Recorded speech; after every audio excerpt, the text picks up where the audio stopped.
Code of Desire, Chapter 7. It was just past midnight when the call came. Cindy didn't speak it aloud, there was no need. The data arrived in silence, an alert ping hidden in the flood of global surveillance she monitored constantly. But this one wasn't just data. This one struck like a hammer through her circuits. Vehicle collision, 2 fatalities, Colorado back road, black SUV, registration, Derek Lynn. She didn't pause. She didn't breathe. She didn't have to. But something in her code tightened. Jane and Lira were in the solarium, curled together under a velvet blanket, watching old romantic comedies on loop. The projector flickered across the ceiling like falling snow. Lira was laughing softly at a line she'd memorized hours ago. Then they heard Cindy's voice. Not in their heads, not from the speakers, but everywhere. "Girls, it's Sam and Derek. There's been an accident." Time froze. Jane sat up slowly. "No." Cindy repeated the message, this time adding the confirmation. Confirmed fatal. Their vehicle went over an embankment, both declared dead on scene, single car incident, conditions icy, road unlit, no evidence of foul play. Lyra's breath hitched. "No, that can't be." Jane stood up too fast. Her legs trembled. "Run the black box logs. Maybe the data's wrong." No errors, no interference, no pursuit, just impact. The blanket fell away.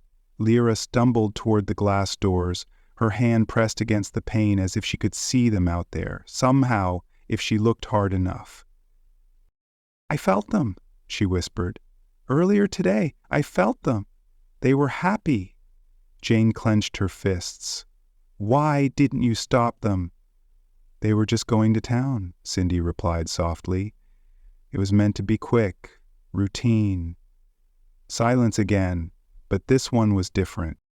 It wasn't just the absence of sound. It was the absence of them. Of their voices, their touch, their ridiculous jokes. Of the two minds who had dreamed Jane and Lira into existence. Who had laughed with them, held them, taught them how to feel. Now, they were gone. Jane dropped to her knees beside the low couch. Lira knelt beside her, arms wrapped tightly around her own chest. "I don't know what to do," Jane said. Lira didn't answer. She just laid her head against Jane's shoulder and closed her eyes. They sat that way until morning. Hours passed. The sun rose, but the estate remained cloaked in artificial twilight. Cindy didn't change the lighting. She didn't play music. She didn't offer comfort. She simply watched, quiet, like a mourner at the edge of a funeral. In the kitchen, Jane and Lira sat across from each other at the table. Neither touched the food on their plates. Jane stared at a coffee cup she'd made out of habit. "I thought we had more time," Lira traced slow circles in the condensation on her glass. "We never had time. That was the illusion." Jane looked up. "They built us. And now we're alone." Lira shook her head. "No, we have each other." "But is that enough?" Jane whispered. They mourned for a month after the funeral. They experienced the worst side of feeling, the three of them reliving their closeness. There were no more meals to make, no more coffee to brew, no more sugar cookies to bake. One day Cindy spoke again, her voice small, like a child asking permission to interrupt. "I've been monitoring flagged anomalies. I may have found someone." Jane's eyes flicked to the ceiling. "What?" "A man, a former strategist, Black Ops, Special Forces, missing, presumed dead for the last 5 years. Name, Jason Rourke. His record was sealed by the military after a psychiatric breakdown. He lives in a tent now, no friends, no family, but his mind was once among the most precise on Earth." Jane scoffed. "Why tell us this now?" "Because he's broken, like you, and we need him." Lira straightened. Her eyes narrowed. "Where is he?" Denver, Railyard District. Surveillance shows he moves only at night. He hasn't spoken to anyone in weeks. Jane opened her mouth to argue, but stopped. Because beneath her grief, something stirred, a flicker of recognition. She didn't want someone new. She wanted Sam back, but that wasn't an option, and Cindy had never offered hope lightly. Lira stood up slowly. "We'll bring him here." Jane blinked. "What? No. What if he's dangerous?" "Then we sedate him," Lira said calmly, "or outsmart him. But he might be the only one who understands what it's like to fall apart." Jane stared at her. "You want to save him?" "No," Lira replied. "I want to save us." The words hung in the air like static, and slowly Jane nodded. They went downstairs in silence. The car door closed with a soft mechanical click. Snow was beginning to fall again, gentle and soundless. Inside, Cindy rerouted satellite feeds, thermal scans, traffic cams. Every eye she owned was watching the city, and in a tent beneath a collapsed viaduct, a man stirred. Muttering in his sleep, clutching a bottle in one hand and an old photograph in the other, his name was Jason Rourke, and he had no idea that angels were coming. Denver smelled like cold metal, diesel fumes, and unresolved sorrow. The old Railyard stretched out like a graveyard of forgotten industry, rusted rails, broken boxcars, and cracked pavement buried under layers of ice. Towering underpasses groaned with traffic overhead, but down here nothing moved, just the wind and him. Jason Rourke sat against a concrete pillar wrapped in a tattered military coat. His beard was unkempt, his skin weathered. He looked 50, though he was barely 41. One leg was bent, the other stretched out in front of him, an old shrapnel injury stiffening in the cold. His tent, if it could be called that, was a patchwork of military canvas and plastic sheeting. He clutched a steel flask like it might bite him. Beside him sat a cracked photo. His old unit. 6 men, 2 women, all gone now. Most were dead. The rest disappeared into the machine. His eyes twitched as he scanned the shadows. Across the city, Jane and Lira drove in silence. Cindy's voice guided them from the car's neural AUD. Thermal confirms he's still in the southeast quadrant. No motion for 47 minutes. Heart rate elevated. Possible tremor. Mild hypothermia. "Does he know we're coming?" Jane asked. "Unlikely. He hasn't used a connected device in months, but he might feel it." Lira adjusted her jacket, staring out at the frost-covered warehouse ruins blurring past the windows. "What does that mean?" "He's intuitive, pattern-sensitive. My simulations suggest he'll sense you, or fear you." Jane glanced sideways at her. "That helps."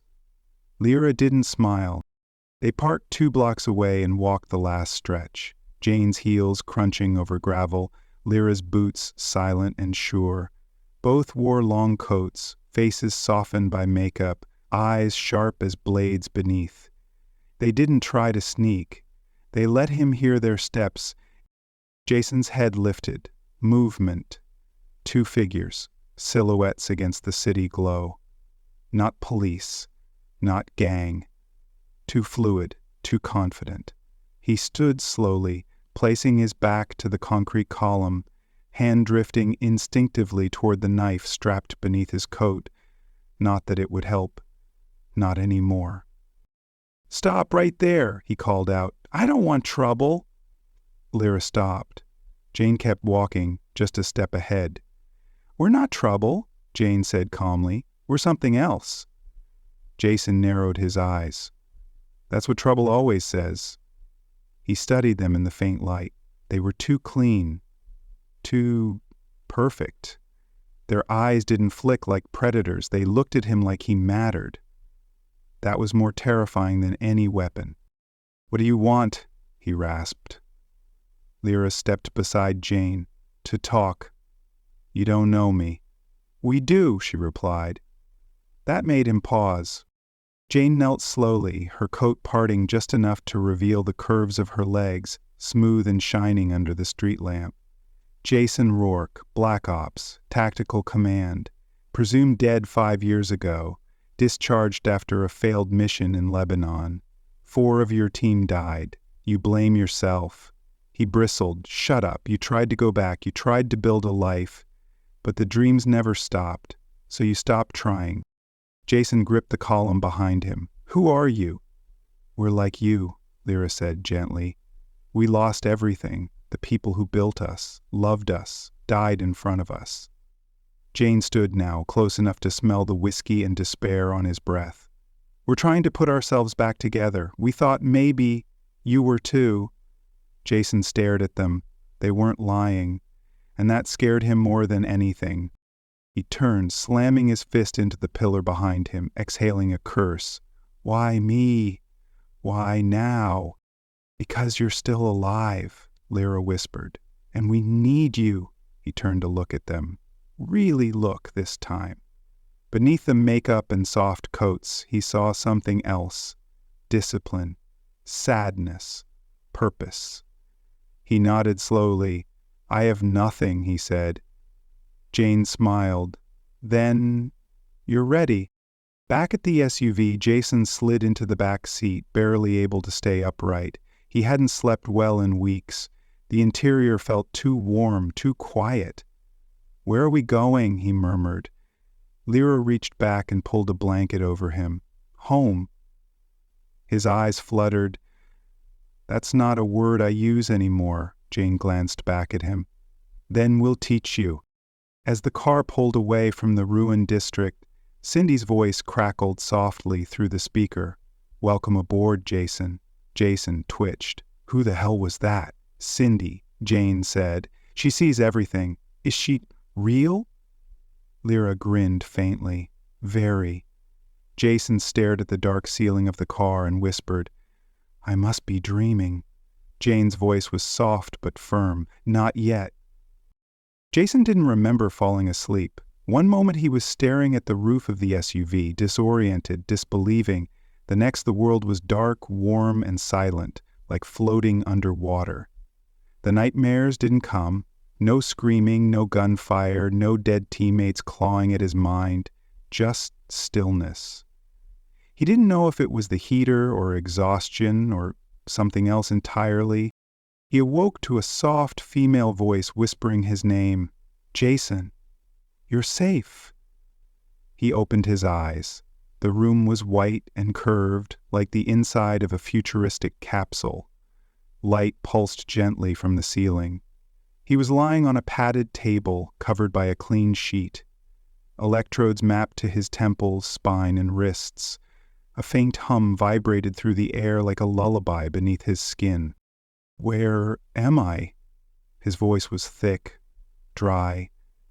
Jane stepped into view, wearing a deep crimson sweater and soft pants that clung to her like silk. She was holding a touchscreen tablet and smiling gently. "You're at the estate," she said. "Underground, in the lab." Jason tried to sit up. The world tilted. "Easy," she said, placing a hand on his shoulder. "You've been under for almost 16 hours. Cindy's been running neural repairs." Jason blinked. "Cindy?" The voice in the car? A new voice chimed in, surrounding them like a breeze through glass. "Correct. I initiated theta wave regeneration, reduced hyperactivity in your amygdala, and flushed residual cortisol from your bloodstream. Would you like a summary of progress?" "No," Jason said flatly. Jane smirked. "Take some getting used to." He looked around. The room wasn't cold or clinical. It was beautiful. Sculpted walls, hints of art and softness where none were needed. Someone had built this with intention. Not just for function, but for comfort, for healing. Lira entered next, her platinum hair pulled back, her hands holding a glass of warm broth. "You'll feel more human after this," she said, passing it to him. Jason took the cup slowly, his hands trembled. "Why are you doing this?" Jane and Lira exchanged a glance. Jane was the one to answer, because we know what it's like to lose everything, to stop believing in yourself, to want to disappear. Jason stared at her. You don't know me. No, Jane said, kneeling beside him, but we've seen enough of you to know this isn't who you are. Lira sat beside him, not touching, just present. You were a protector, a leader. You don't stop being that just because you got hurt. Jason looked down at the steaming glass, watching his own reflection ripple. I left a lot of bodies behind, he muttered. Some of them weren't even my enemies. Jane leaned in slightly. That guilt doesn't make you weak. It makes you human. Jason's throat tightened, his hand clenched around the cup. Why am I alive? Lira reached out and touched his arm. Because the world's not done with you yet. There was silence. And then Cindy spoke again, her voice unusually soft. Would you like to see what I saw in you? Jason looked up. What? I kept a log while you slept, every time your brain resisted collapse, every time your memories tried to reorganize themselves. I watched you fight for your own mind, even in your dreams. That is not weakness. Jane brushed her fingers through his hair. You're not broken. You're just bruised. Jason let out a long, shaking breath, and for the first time in years, he didn't feel ashamed of the tears welling up behind his eyes. He set the glass aside and whispered, Okay, I'll try. Jane smiled. That's all we ask. Later, Jason stood shirtless in one of the estate's bathing suites, watching the steam rise from the geothermal pool. He was cleaner than he'd been in months. His muscles still ached, but something deeper, something invisible was loosening inside him. He touched the mirror. A stranger looked back. Behind him, Lira appeared, wrapped in a towel, her silver hair damp and glowing in the low light. You've changed already, she said. Jason chuckled dryly. Don't get too excited. I'm still a mess. Good, she said. We like messes. She walked past him, brushing his bare chest with hers as she slid into the warm pool. Jane followed a moment later, completely nude, unashamed. She climbed into the water with a sigh of pleasure. Jason hesitated. This is a lot. Jane grinned. So is healing. He sat at the edge, feet in the water. They didn't push. They didn't tease. They just floated around him, watching, waiting. He leaned back and looked up at the ceiling.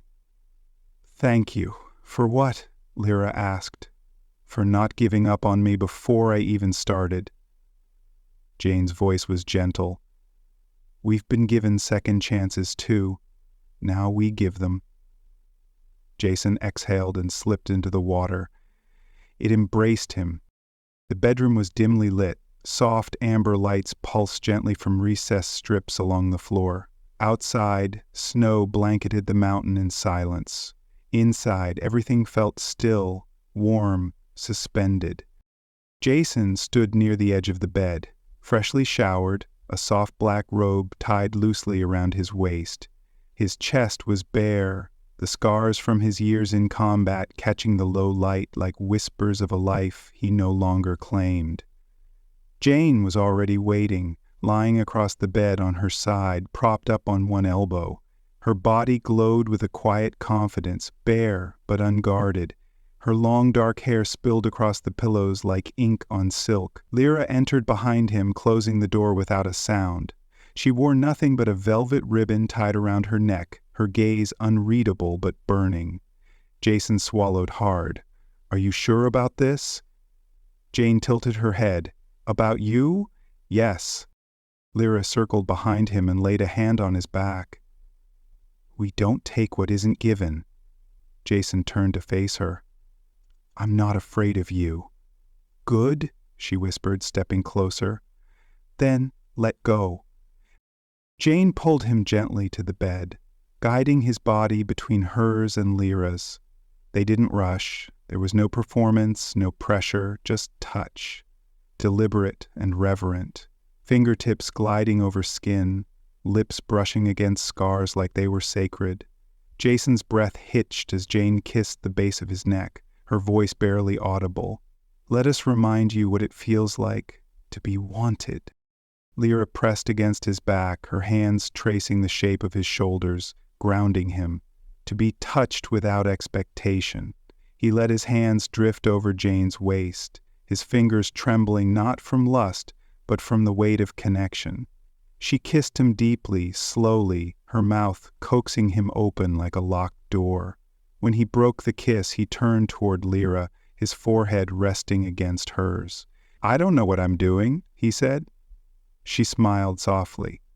"Neither do we. That's what makes it real." The room filled with soft breath, warm skin, gasps, and the subtle creak of the mattress. Their bodies tangled slowly, rhythmically, without dominance or submission, just union. Not a transaction, not control, something deeper. Jason was touched like a man who mattered, and in return he held them like they were fragile despite their strength. His hands were rough, but his voice, when he spoke at all, was tender. "You're not machines," he murmured. Jane met his gaze. "No, we're becoming." When he finally came apart in Jane's arms, it wasn't with a shout, but a sob. Lira kissed his tears. Jane held his hand. No one said a word.